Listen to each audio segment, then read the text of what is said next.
I think it's good that she died. She's a complete idiot. She's a typical liberal idiot.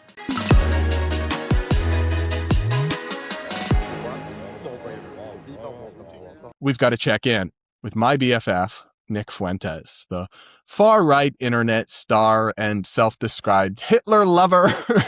Yes, that really is how he describes himself. So what a delightful figure. Well, he is really, I think, spiraling and just showing an even nastier and more unhinged side of his personality and beliefs with recent clips from his show, his live stream that he does weekdays, I believe, where he just dispenses with human decency in total and defends the absolute indefensible. And it's all ironic because, listen, I'm no theologian, I'm no Christian or Christian expert, but the things he's saying certainly don't seem to me to be very Christian based on my limited knowledge. Y'all have to let me know.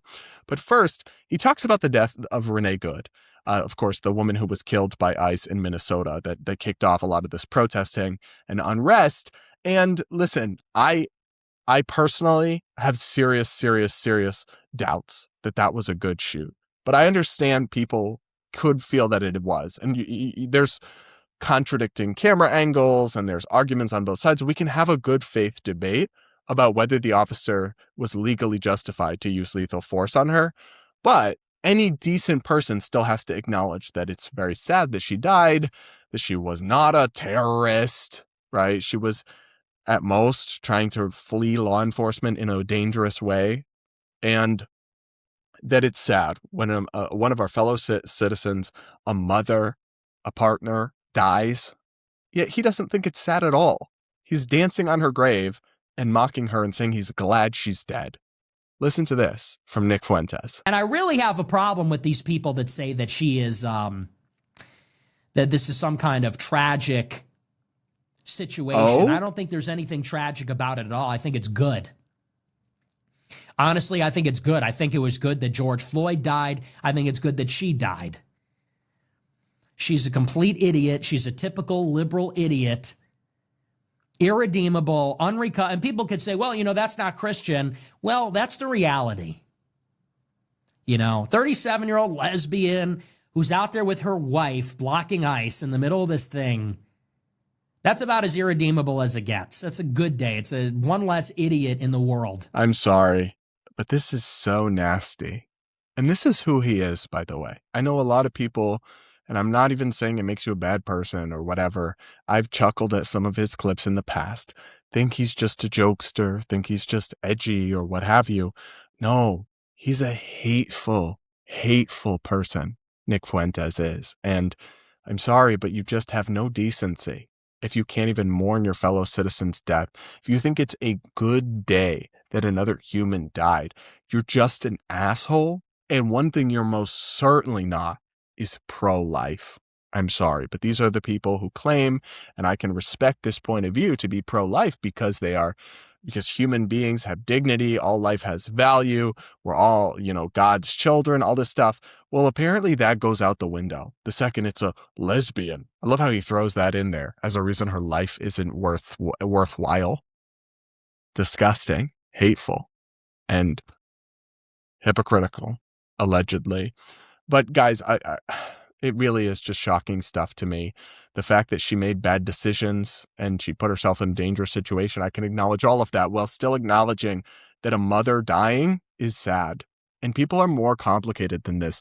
She was just a stupid libtard, whatever. Well, you know what? There are a lot of stupid libtards out there who also volunteer at soup kitchens, who also are loving, doting mothers to their children. People are nuanced and complex. And the same is true on the other side. There are crazy QAnon, MAGA, insane people who volunteer at their church and feed the homeless and are lovely, amazing people in some ways. People are not black and white, all good, all bad, and just because of their politics. And even if she did have these deranged left-wing politics, which I certainly think is possible, it does not mean her life didn't have value. And you cannot claim that or say that in this glib way while professing to be someone who values human life. I'm sorry, you just cannot. But guys, there's actually a second clip from Nick that we have to talk about that's going viral that's actually worse First, though, do make sure to subscribe, do hit the like button if you haven't yet. Please do consider, if you haven't yet, becoming a channel member to support my content, help me stay independent so I can call out the far left and the far right. Click the join button on screen here on YouTube with a link in the description to support my content. Your support is so appreciated. We're really close to 300 members. I'm hoping to hit that soon. So do that. And now we're going to listen to a second clip. And these are all real. None of this is AI. Because if I wanted AI to make me a clip of Nick Fuentes to embarrass him, I mean, I couldn't really come up with much worse than this. But here we are. Here is Nick Fuentes arguing that Jeffrey Epstein was cool. Listen. Sometimes you got to be the villain. Epstein's my boy, dude. Let's just be honest. Epstein was cool as fuck. There, I said it.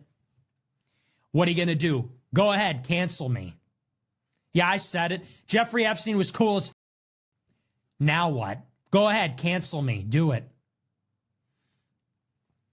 So sometimes we have to be the villain. Sometimes we have to be on a villain arc.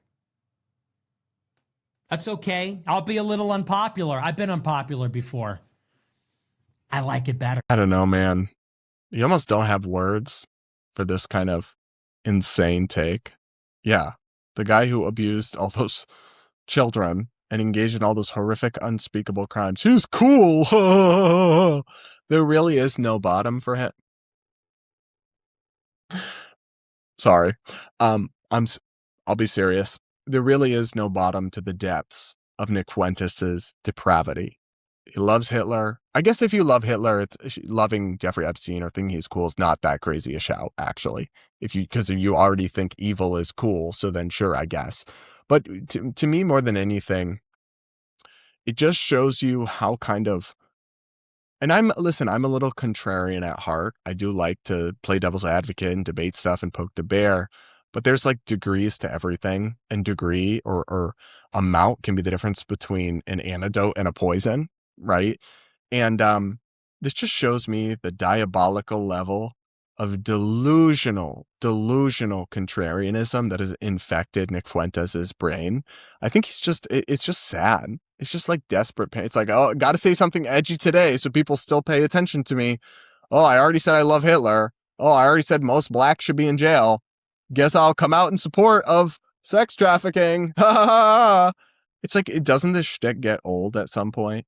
Or doesn't it become obvious to even his fans at some point that what he's doing is not serious and is not actually him giving his honest opinion, but it's just him being a shock jock to seek attention and to keep himself relevant? How is that not obvious? Because to me, that's the most depressing thing about this. It's not even worth engaging seriously on like, I'm going to explain to you why Jeffrey Epstein wasn't cool. If you think that, you're already far gone. I'm sorry. Like I can't rationalize that with you. But I will just say that the reason they do this never-ending escalating contrarianism is because for some reason it still works. And people keep paying attention. So until we stop rewarding and allowing that kind of obscene pandering and extremism, I don't want people canceled for edgy opinions they have in earnest. But yeah, if you just say extreme, evil things regularly just so you can get noticed, then you're not a good person. You're not a good faith actor, and you shouldn't be taken seriously in the political sphere. And this is what people need to know with Nick. He's not just jokes. He's not just edgy. He's not just trolling. He's evil, or at best, willing to pretend that he's evil, because I don't think he actually believes half of this stuff. But he's willing to pretend to be evil for attention and relevancy. And that's actually kind of worse. Like I guess I have zero respect for either of them, but of somebody who I think is smart and knows what he's saying is insane, is just saying it to pander to this audience and to build up this character that he plays like Nick Fuentes, or a true crazy believer like Candace Owens, who I think genuinely believes the crazy delusional thing she says. I don't have respect for either of them, but I at least, if you made me pick one, I'd pick Candace, because at least she's like, you can't say good faith because she's not in touch with reality. So she's not coming from a place of like actual good faith concern or critique, but at least she's not a total fraud with no standards or decency. And that's what Nick Fuentes is. It's just undeniable at this point, people. I'm sorry. So you guys can choose. Hopefully most of y'all are not listening to him or keeping up with him, but it disturbs me that millions of people are, and they need to wake up and realize that he is a fraud and he is insulting your intelligence every day and daring you to notice. Hopefully people start to. That's my take on it, but y'all will have to let me know what you think in the comments below. Do consider becoming a channel member so I can call out the extremes on both sides. And with that, that'll be it for today's episode of the Brad vs. Everyone podcast. Thank you so much for listening, and we will talk again real soon.